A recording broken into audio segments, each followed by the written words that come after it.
Right, welcome back to the GW40 Football Podcast and welcome to another League One roundup on this Easter weekend. Good Friday football did not disappoint in Sky Bet League One. This is the place where we break it down and discuss every aspect of it. Let me know in the comment section down below how you're feeling after your side's result and performance. I'll be replying and responding to all of those as per usual. Please do hit that subscribe button on the road to 5,000 subscribers. Just saying that is incredible. It'd be an unbelievable milestone to hit. Be part of the journey and hit that red button. You'll be notified if you hit that bell when I go live, audio recorded episode just like this one. To do both of those things, that would be incredible. Leave a like, all of that good stuff. The support has been exceptional on the podcast recently. Thank you so much for that. I can't thank you enough. Let's get straight into it, starting off with the first game of 4 before we go around the grounds. Oxford United against Sheffield Wednesday. So it finishes Oxford 1, Sheffield Wednesday 1. The XG for the game 1.64 to Sheffield Wednesday's 0.80. Over the moon from an Oxford perspective with that. I thought across the game, but especially in the second half, we were the better side. I think as the game went on, Sheffield Wednesday noticeably looked shaken. It was a weird Wednesday performance, still winless after 6 and really opening up that promotion race with Ipswich and Plymouth both gaining 3 points. But I think, and I emphasise the point, as the match progressed, Sheffield Wednesday looked more and more shaken and they didn't really look comfortable. I think the confidence and the lack of confidence is what was holding them back. But winless in 6 in a promotion race that's now so open, teams above them now have got games at hand, they're out of those automatic promotion places. There is concern building around that camp and you can see why.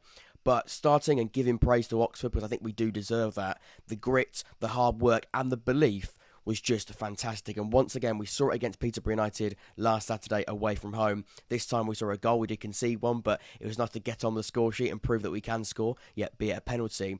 But I think we offered something going forward that maybe last week we didn't do. I think last week our main focus was on staying really compact and staying tight and making the game tight for the opposition and for both sides really, but not allowing the team to play and the opposition to play in the way they want to and get those attacking players on the ball to stop that, stop the source, and I think be really concentrated and, like I say, compact for the entire game. For this game, I think we did start that. I think we did start and become hard to beat. I think Liam Manning's been speaking a lot about being hard to beat. I think we are seeing that. We are becoming hard to beat, which is brilliant because under Robinson and in that era before Manning and the season for the majority of it, we have been so easy to break down and we've been, like a butter with hot knife. We've been sliced through multiple times and that is something we had to stop and we had to reduce.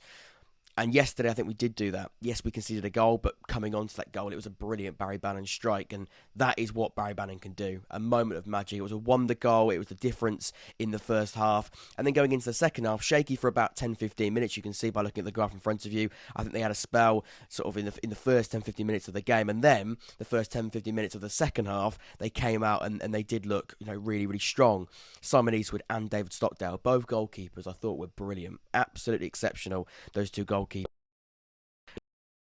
Eastwood, again, in that moment of concern in the first sort of 10-15 minutes of the game, he was a little bit wobbly and then grew into the game. He made some exceptional saves and some crucial saves that probably would have made this scoreline much more interesting. And same with Stockdale as well. This could have been 2-2 with the amount of chances and the quality of chances that were saved by the opposition goalkeeper.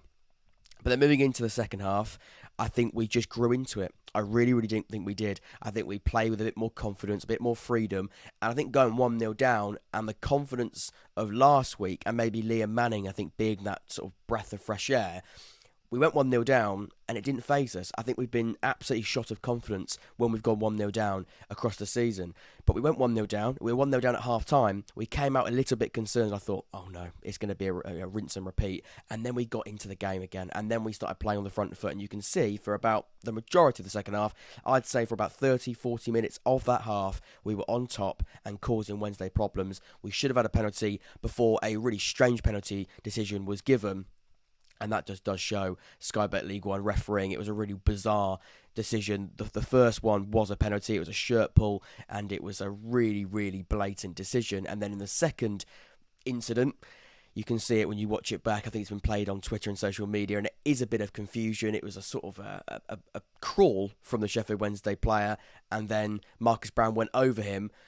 and then the referee gives a penalty. I think, to be completely frank, and this is coming from a purely, hopefully, neutral perspective, I know it's not, but in my most neutralised possible, I think the referee gave that because she did not give the first penalty that I think was definitely more obvious than the second one, and that's me being totally honest. I put that on Twitter, and I think quite rightly I got quite a few comments saying, do two wrongs make a right? And I get that annoyance, because just because you messed up the first decision, does that mean you have to give a soft decision 10, 15 minutes later? No, it doesn't. That shouldn't be how football works. That shouldn't be how refereeing decisions and big decisions in the game by referee should go about their business. But ultimately, I think psychologically that does play a part, and it is frustrating. I completely get it. But the referee does make the decision and does point to the spot. Finally, wrapping up from Oxford and Sheffield Wednesday and where we go forward here, I'm really, really confident. I'm weirdly watching Oxford with a sense of optimism. I'm watching Oxford with a sense of smile and pride, because for a lot of this season it's been turgid, it's been tough, it's been painful. But yesterday, and Peterborough, and aspects of Morecambe, but more so these last two games, yes, it's 3 draws. Yes, Liam Manning has not yet won a game as Oxford manager, but he's unbeaten, of course, with 3 draws. But if you said, stay unbeaten, away to Peterborough and at home to Sheffield Wednesday, sides that were, if not in the top 6, Peterborough now in that top 6, and Wednesday were top of the league before we kicked off at the Kazam yesterday at 3 o'clock, you would say, I think we'll take an unbeaten record. I think we would, and we are, and that is absolutely brilliant. So, Oxford 1, Sheffield Wednesday 1, like I said right at the start, Plymouth and Ipswich now above them. They move out of the automatic promotion places, give Sheffield Wednesday the title. The more we speak about it, the more that title is coming back to bite me on the backside, and I have jinxed Sheffield Wednesday. It is confirmed Wednesday are not the side that I was speaking about a couple of weeks ago. They need to get that confidence back, because Darren Moore, the more this does go on, the more Darren Moore is under pressure, and he will know that, because it's a massive football club in a brilliant position, and things are getting worse every week, and that winless run of 6 in a promotion race of this amount of pressure is not good enough. It finishes Oxford 1, Sheffield Wednesday 1. And so up next, Forest Green Rovers 0, Derby County 2. The XG for the game 0.26 to Derby County's 2.25. A dominant Derby County display, and one that was definitely needed when you look at their recent run. I think the XG and the graph in front of you does paint a pretty clear picture in the way that Derby blew a pretty much relegation-bound Forest Green Rovers side away, and that is so important. I think Derby, in these very congested sides picking up points around them, they needed to see through this match, even with this bad run of form they're currently going through. But if they can end that in their tracks as of now, that can only be seen as a massive positive for Paul Warne. We speak a lot about Derby County and them going forward, and maybe their lack of threat in the final third recently, for sure.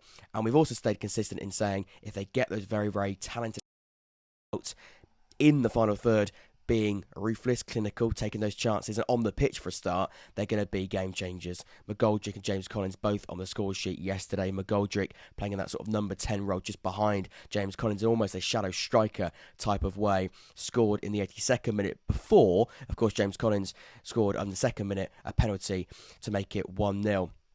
But both of those players definitely making the difference. And we're speaking a lot about Derby County maybe going forward not being as good as they should be, and other sides with them around in those playoff places. Those two players are game changers and will give Derby County a huge boost. If you get them on the pitch, get them on form, taking those chances like they did yesterday, you're going to be fine. I think that's pretty fair to say. Now, looking at some of the stats, weirdly in this one, when we look at all of the stats here, Forest Green Rovers had more possession, 53% possession to 47%, but the clear statistics below them, the shots on target, and the chances, they also do paint a huge picture. Maybe Derby weren't at their ultimate best, but in this type of game, they won't care. When you look at their run, they are not worried about this. A 2-0 win away from home against Forest Green, where, of course, Sheffield Wednesday have gone recently and not come away with the 3 points. They're going to be very, very happy. Still not in that top 6 because Peterborough United also won the game, but it definitely does make it it's much better to win this game than lose it, because they're still level on points and they're definitely still in the mix. By looking at the stats below the possession stats there, 14 shots to 3, 7 shots on target to 1, 3 block shots to 1 as well. When we come down to big chances, 3-0. So again, they could have had more big chances or more opportunities coming from those big chances. It could have been more than 2-0. But like I said, in this type of game, when you look at their recent run and the confidence probably not being at its highest, you take a 2-0 win away from home in those circumstances. The key forwards making the difference for Forest Green Rovers. Now, when looking at this league table, you would say they're down and out. it's not looking very good on a mathematical perspective. 26 points, of course, Oxford outside of that bottom four, the first team out of that bottom four on 39. It is a long way away. Forest Green, I'm concerned about them. It looks as though after that Sheffield Wednesday result, things haven't got much better, and things do look pretty doom and gloom with 26 defeats from 40 games. But for Derby, it's important they're back on track. They win the game, and that's all that matters. Forest Green Rovers 0, Derby County 2 is the final score. So Morecambe 1, Plymouth Argyle 3. The XG for the game 0.5 to 0.79 of Plymouth. Great character from Plymouth to come back from 1-0 down. Once again showing a very, very quite brilliant mentality. I'd feared for the worst when they went 1-0 down away to Morecambe. And of course after that very disappointing Wembley defeat in the Papa John's Trophy against Bolton Wanderers, was that going to be a massive confidence hit? It seemed not, because even going 1-0 down, they fought back and got a vital 3 points. I think letting that derail their season would have been an absolute nightmare. But like I said, I come back to mentality and a potential champions mentality. They definitely showed that yesterday. To come away from home to Morecambe, to go 1-0 down, to deal with that adversity and fight back to 3-1 is fantastic, and definitely shows this squad is full of character. Outplaying their XG, of course, of 0.79 to score 3 goals showed in front of goal when they had those chances. They definitely took them. You can see by looking at the graph, a fairly equal game. Morecambe weren't bad at all. They weren't horrendous, but Plymouth showed their quality. Those key attackers at those key moments coming up with the business. Ryan Hardy, Sam Cosgrove not, of course, scoring in the games. Matete and Ben Waine, of course, substitute striker from New Zealand, came on with 5 minutes to go. Danny Mayer, a brilliant strike in the 63rd minute to equalise. But again, you come down to, it's similar to Barry Bannan in a weird way for Oxford. Moments of magic. 1-0 down, Danny Mayer scores that to make it 1-1 out of nothing, really. And you're back in the game.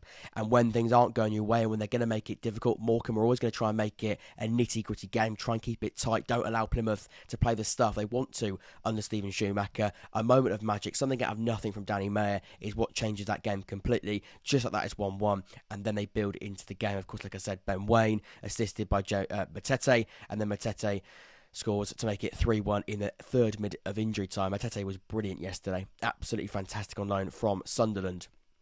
But again, it comes down to being clinical in front of goal. 0.79 was their XG. To score 3 goals, that suggests they were brilliant when given the opportunity going forward in that final third.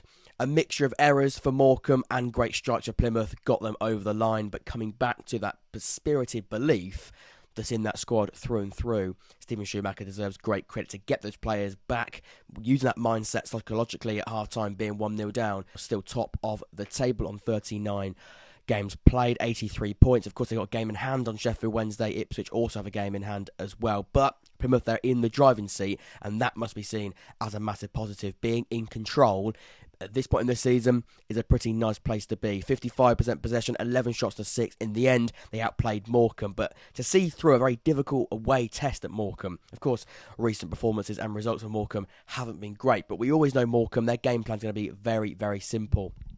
Not simple, but clear, I think is a better way of putting it. They're going to make it a tight game. They're going to try and stop and break down the fluidity of this Plymouth attack. And to do that, and they probably did for the first 45, but in the second half, Plymouth, they came out and they definitely showed why they're top of the league and why they're going to be certain candidates come the end of the season to win the title and definitely go automatically up. So very proud of Plymouth. I think they should be proud of Plymouth because that was a real mentally showing test as much as it was physically. And like I said right at the start, Morecambe, they weren't horrendous, but Plymouth now back top of the table. That's all that matters going into the final few weeks of the season. Morecambe 1, Plymouth Argyle 3 is the final score. And so the final game, before we go around the grounds, Ipswich 4, Wycombe 0. Ipswich just can't stop winning right now. They are timing this run to perfection. 8 straight wins in Sky Bet League One is not something to be messed with. They are on fire. Totally outclassed and outplayed Wycombe through the entire game. Wycombe were dreadful, that is important to say, but the way that Ipswich capitalised on that very poor Wycombe showing was incredible. Ruthless going forward, confident is just one word, fluidity is another. You can see by looking at the graph, they were in control for the entire game. We know Wycombe don't play with control all of the time. Key players, George Hurst, Wes Burns, Connor Chaplin, those 3 attackers we know are incredible, all on the score sheet. Ladapo came on for George Hurst and scored the 4th in the 76th minute. But those attacking players, when they're on it, and we keep saying this for Ipswich, when they've got that quality in the final third, they just can't be stopped. When you give them the freedom, the possession, the chances, you are pretty much giving them the win. You might as well not turn up if you give them the control and the way that they can just run over opposition. Suffocating opposition is a good way of putting it. The way they can do that against any side. And when you give them and gift them that opportunity to do it, it's game over. You might as well not even turn up. Morsey was incredible as well. I think the attacking players will get given the credit, but Sam Morsey, I think, played 11 passes into the final third.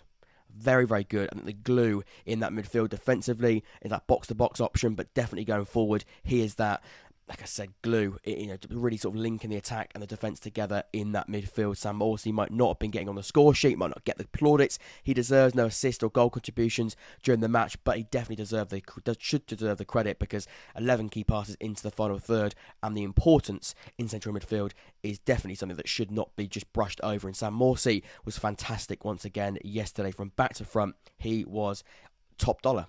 And now when looking at the league table, the Tractor Boys are in second in those automatic promotion places on 81 points, 2 points away from current league leaders Plymouth. As for Wycombe, 4 games without a win on 62 points, still mathematically in that playoff race. But with Bloomfield, something doesn't feel right. I don't know what it is. I could be wrong, I probably am wrong, but under Gareth Ainsworth, when he left the football club, they were in contention. But now with that pretty rubbish run, I don't know where we go from here. I don't know where Wycombe go from here. It's really quite bizarre. Like I said, you should give him more time, and they will give him a longer period of time to really settle in. But it's not great. It really is not ideal. And when looking at the stats as well, it doesn't get much better for Wycombe. 0 shots on target, 6 shots to 14. Of course, we know Wycombe don't like having possession. They didn't under Ainsworth, and it looks as though they don't under Bloomfield either. But still, 0 shots on target. Even when they had less possession under Ainsworth, they were having nearly more shots on target most of the time than their opposition. It's looking really quite concerning. I don't know what it is. I can't put a finger on it. I think it's just not Ainsworth. And that is something that we feared a lot with Wycombe. Whoever they brought in, with the pedigree or not, it's not Gareth Ainsworth, who was that football club to an extent. It's weird. It's not going well for Wycombe, for Ipswich. It's looking very, very good. 4-0 in the end to them. Fantastic stuff for Kieran McKenna's side. Let's go around the grounds to finish off this roundup. So let's go around the grounds. Accrington 3, Port Vale 0, Cambridge United 2, Fleetwood 1, Lincoln 2, Cheltenham 0, Bristol Rovers 1, Charlton 1. And the next page over here, Shrewsbury 0, Peterborough 3. A fantastic dominant display from Peterborough United in their ongoing playoff race. Exeter 0, Bolton 1. Another side with an important win in their playoff race as well. MK Dons 1, Pompey 1. A red card in there for Pompey, but 2 points dropped as well. Lost control after that red card. Disappointing. Burton 2, Barnsley 1. Another side fighting for promotion, dropping points. Morecambe 1, Plymouth 3, Ipswich 4, Wycombe 0, Forest Green Rovers 0, Derby County 2, and finally Oxford 1, Sheffield Wednesday 1. Please do leave a like and subscribe if you did enjoy this content. Also, recently put an episode out breaking down every team's run into the season. Definitely go and check that one out if you haven't already. Have a good Easter weekend, and I'll see you all very, very soon. Take care.